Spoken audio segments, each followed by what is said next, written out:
Hello കൂട്ടുകാരെ, ഇന്ന് നമ്മൾ ഉണ്ടാക്കാൻ പോകുന്നത് ഒരു തലശ്ശേരി സ്പെഷ്യൽ കിഴങ്ങ് അടിച്ചു പുഴുങ്ങിയതാണ്.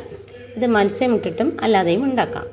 കിഴങ്ങ് ആദ്യം അല്പം വെള്ളം ഒഴിച്ച് കുറച്ച് ഉപ്പ് ഇട്ട് കട്ട് ഊറ്റി കളയുക. അതിൽ കട്ടൊക്കെ പോകാൻ വേണ്ടിയിട്ടാണ്. കട്ട് ഊറ്റി കളഞ്ഞതിന് ശേഷം കുറച്ച് ഒരു ടീസ്പൂൺ മഞ്ഞൾപ്പൊടി, ഒരു ടീസ്പൂൺ മുളക് പൊടി, ആവശ്യത്തിന് ഉപ്പ്, ഒരല്പം വെള്ളം ഒഴിച്ച് കുക്കർ നല്ലപോലെ വേവിക്കുക. നല്ലപോലെ വെന്തുടയണം. കിഴങ്ങ് ഒരു 3-4 വിസിൽ വേവിച്ച ശേഷം അയില കൊഞ്ചം ഇത് വേണം എടുക്കാം. അയില കുറച്ച് മഞ്ഞൾപ്പൊടി, മുളക് പൊടി, ഉപ്പും ഇട്ട് നല്ലപോലെ വറ്റിച്ചെടുക്കുക. ചാറെല്ലാം കുറുകി വരുമ്പോൾ അയില മാറ്റി അതിൽ നിന്ന് മുള്ള് കളയുക. മുള്ള് കളഞ്ഞ് വെച്ച ശേഷം അത് മാറ്റി വയ്ക്കുക. കിഴങ്ങ് നല്ലപോലെ ഉടയ്ക്കുക.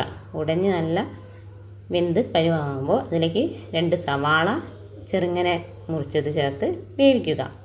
വെന്ത് വരുമ്പോൾ നമ്മൾ മാറ്റി വെച്ച മുള്ള് കളഞ്ഞ മത്സ്യം അതിലേക്ക് ചേർത്ത് ഒന്ന് വേവിക്കുക. അതിനുശേഷം തേങ്ങ ഒന്ന് ഒതുക്കിയത് ചേർത്ത് നല്ലപോലെ എല്ലാം കൂടി യോജിപ്പിക്കുക. യോജിച്ച് വരുമ്പോൾ തിള വരുമ്പോൾ ഓഫ് ആക്കിയതിന് ശേഷം അല്പം കറിവേപ്പിലയും ഒരല്പം വെളിച്ചെണ്ണയും ഇതിൻ്റെ മേലെ ഒഴിച്ച് വാങ്ങി വയ്ക്കാം. സ്വാദിഷ്ടമായ കിഴങ്ങ് അടിച്ചു പുഴുങ്ങിയത് റെഡിയായി. ഈ വരുന്ന നോമ്പ് തുറക്കൊക്കെ എല്ലാവർക്കും ഉപയോഗിക്കാവുന്നതാണ്. Thank you.